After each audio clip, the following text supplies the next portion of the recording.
welcome back to Springwell 360. I'm Dr. Nadine Spring, and today we're diving into another critical topic in clinical research. And that topic is barriers to participation in clinical trials. And this is especially important when we talk about underrepresented groups. If we're going to improve health outcomes for everyone, we really need to understand and address those barriers head on. So, why does this matter? Well, clinical trials are the backbone of medical innovation. But if the participant pool isn't diverse, the results may not be applicable to everyone. We need diverse participation to ensure that new treatments are safe and they are effective for all populations and not just a select few. But achieving this diversity is much easier said than done. And you know what? I should know. So barrier number one, it's a lack of awareness. One of the first barriers is simply a lack of awareness.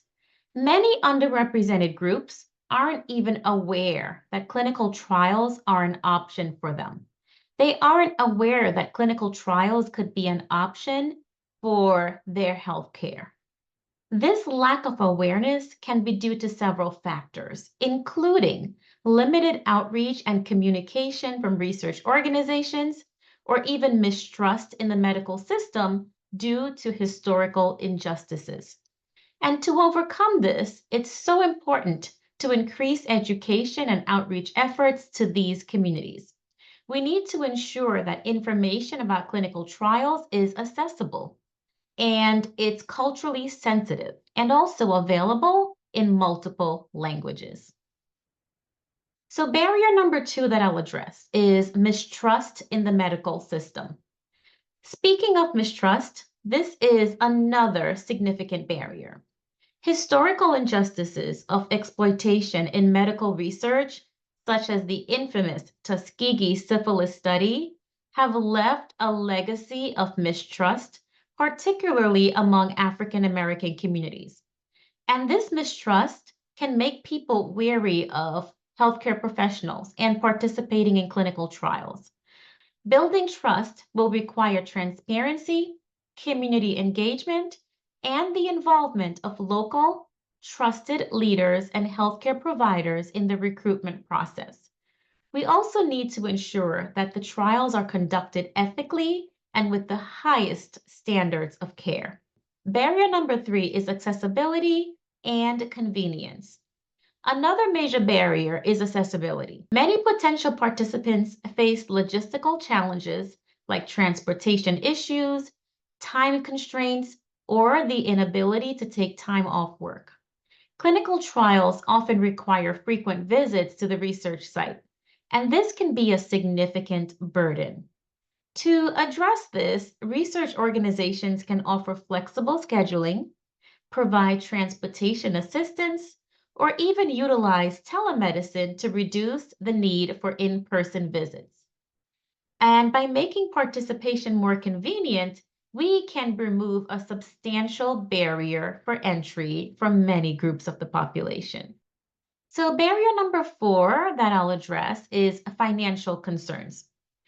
Financial concerns are a big factor. Some people may worry about the costs that are associated with participating in a clinical trial, even though many trials are designed to be free for participants. There might be concerns about missing work or not being compensated for their time. Addressing this barrier involves clear communication that participation in clinical trials should not come with a financial burden. Where possible, providing compensation for time and travel can make a big difference. Barrier number five is language and cultural barriers. And these are things that should not be overlooked or taken for granted. If trial materials or consent forms are only available in English, non-English speakers are then effectively excluded. Even if translations are provided, cultural differences can influence how information is understood or whether people feel comfortable participating. Overcoming these barriers requires culturally competent communication, the use of multilingual staff, and tailoring the recruitment approach to respect cultural differences. So now that I've shared all of this, what can we do?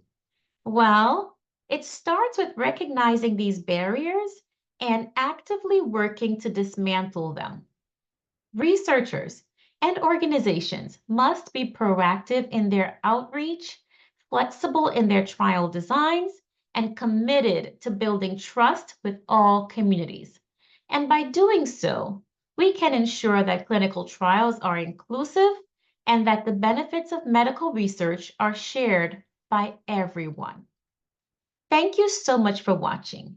And if you found this video, informational, please give it a thumbs up and don't forget to subscribe to Springwell 360 for more content on clinical research and public health. Also, share your thoughts in the comments below. What barriers have you seen in clinical trials, and how do you think we can overcome them? I would really, really, really love to hear from you. And until next time, stay informed and stay engaged. Bye bye.